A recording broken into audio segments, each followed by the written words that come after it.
I've talked about the NL MVP candidates, and I've talked about the AL MVP candidates.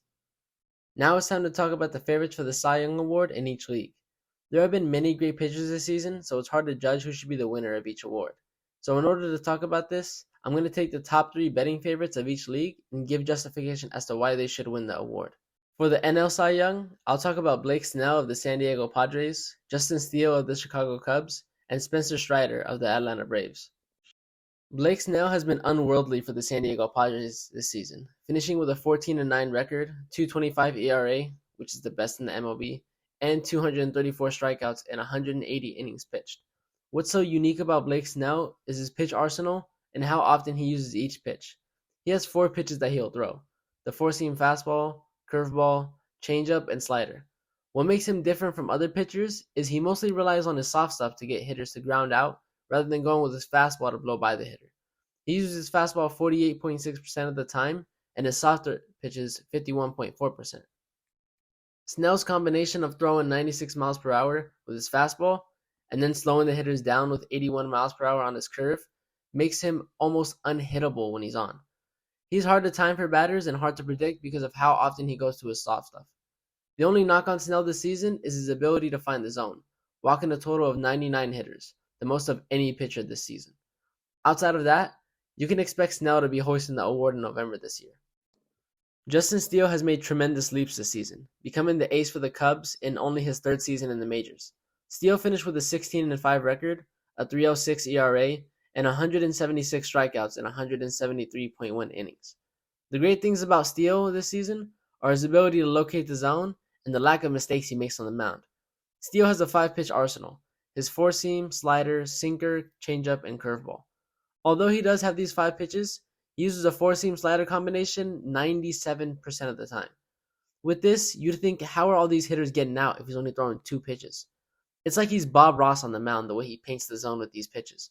The hitters are so fooled with the amazing placement of these pitches that it causes them to get weak contact and easy outs for the 28-year-old. Steele doesn't have an overbearing fastball, which averages 92 miles per hour, or a crazy breaking slider that sits at 83, but he rarely makes mistakes.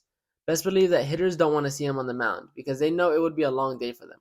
And while his stats aren't groundbreaking, I wouldn't be surprised if Steele walked away with the NL Cy Young, just off how efficient and experienced he is in his third season.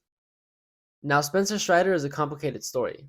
Strider finished 2023 with a 20-5 record, the most wins and the best win percentage in the MLB. He struck out 281 batters, the most by a great margin in the league. He's the ace for the best team in the league in the Atlanta Braves. With this, it must be certain that Strider wins this award.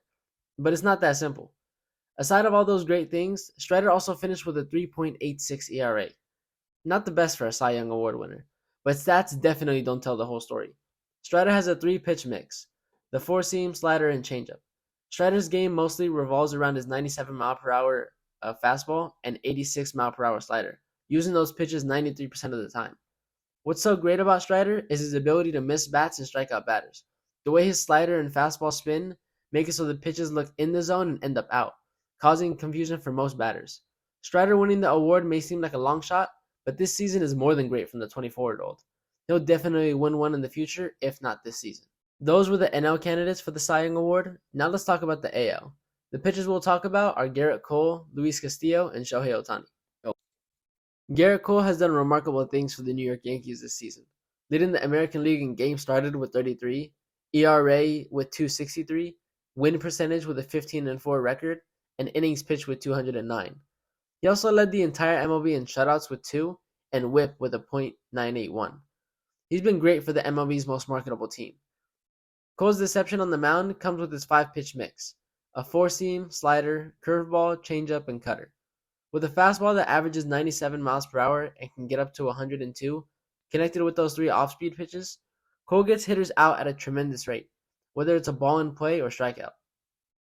Especially because Cole uses each pitch in his arsenal effectively, it's hard to guess what he's going to be throwing to the hitter. Although Cole's pitches didn't lead to wins for the Yankees this season, he has rarely any flaws and is the frontrunner for this award for a reason. Luis Castillo has really bounced back from his disappointing 2021 season with the Reds, where he lost 16 games and gave up 75 walks with a 3.98 ERA. In 2023, Castillo finished with a 14-9 record, starting 33 games with a 3.34 ERA and 219 strikeouts in an All-Star year. What makes Castillo so dangerous as a pitcher is his ability to switch pitches at an effective rate.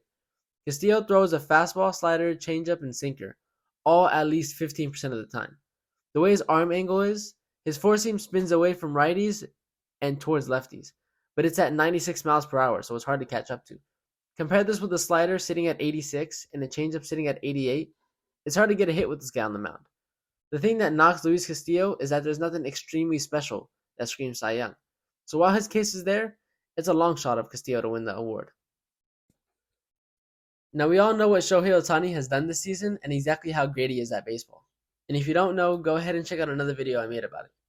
Ohtani finished 2023 with a record of 10-5, a 3.14 ERA, and 167 strikeouts in 23 games. The thing with Ohtani is the fact that he uses 7 different pitches: a four-seam, sweeper, cutter, split finger, sinker, curve, and slider. With these pitches, the one that Ohtani threw the most this season was surprisingly his sweeper, throwing it 35% of the time. I mean, when hitters have a batting average of 141 against the pitch and it breaks 15 inches off of the plate, it's hard not to use it as much as he does. His other pitchers are just as good, so hitters are left in a daze after their at-bat with Ohtani. What knocks Ohtani down this list is his ability to stay healthy and the amount of walks he gives up. He pitched 10 less games than any other pitcher we've talked about and walked 55 batters this season. But at the end of the day, it's Shohei Ohtani, the Japanese superstar who can strike out the side in the top of an inning and then hit a nuke 450 feet in the bottom of the inning. Who doesn't want to see him lift up his first Cy Young award? After all that consideration of each candidate, they all have an argument to make about who should win the award for their respective leagues. All that being said, I hope you've enjoyed the video. Please like and subscribe, and I'll talk to you guys later.